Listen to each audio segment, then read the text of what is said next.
Hello student, I am Assistant Professor Fatima Tamboli and welcome to the first lecture of Chapter 1 Introduction. In this chapter, we will learn operating system structure, then virtual machines and system boot. So, what is the objective of this chapter? To discuss the various ways of structuring an OS and to explain how OS are installed and customized and how they boot. So first is the structure. First structure is a simple structure. Example of this OS is MS-DOS. It is written to provide the most functionality in the least space. That means it provides the most functions, but it uses the minimum space.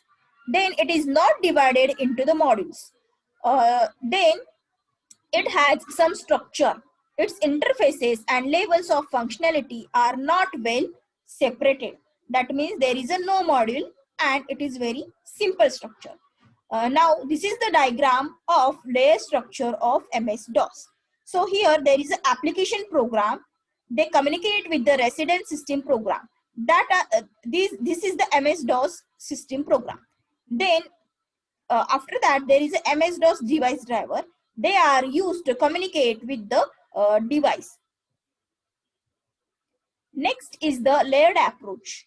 The operating system is divided into a number of layers or levels, each built on top of lower layers. The bottom layer, it is also called as layer 0, is the hardware, and the highest layer is the user interface. With modularity, layers are selected such that each uses the functions and services of only lower level layers.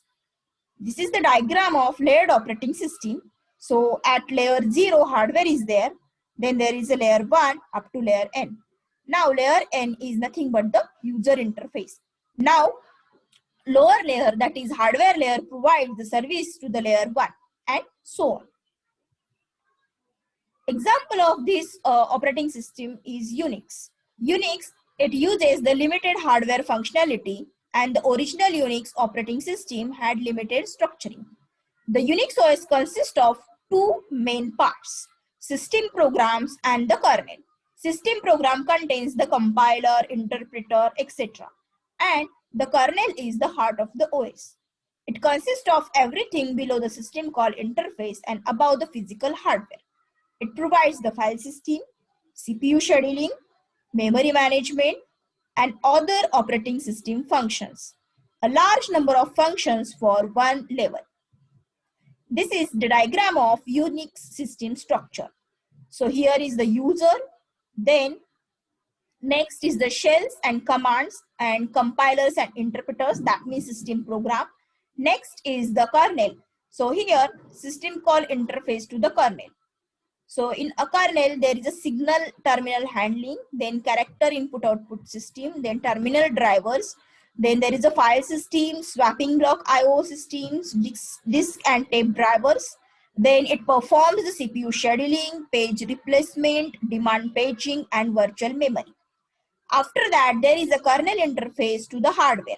Then hardware contains the different terminal controllers, terminals, device controllers, disk and tapes, memory controllers, and physical memory.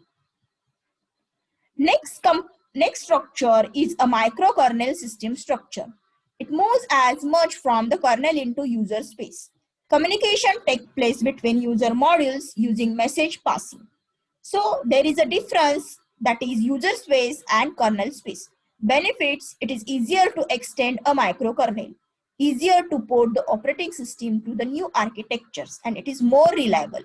It uses the less code, then it is more secure. Then its performance overhead of user space to kernel space communication is a disadvantage. This is the example of microkernel structure, that is Mac OS structure. So in the diagram we can see that kernel environment is different and user environment is different. Next is the modules. Most modern operating system implements the kernel modules. It uses the object-oriented approach.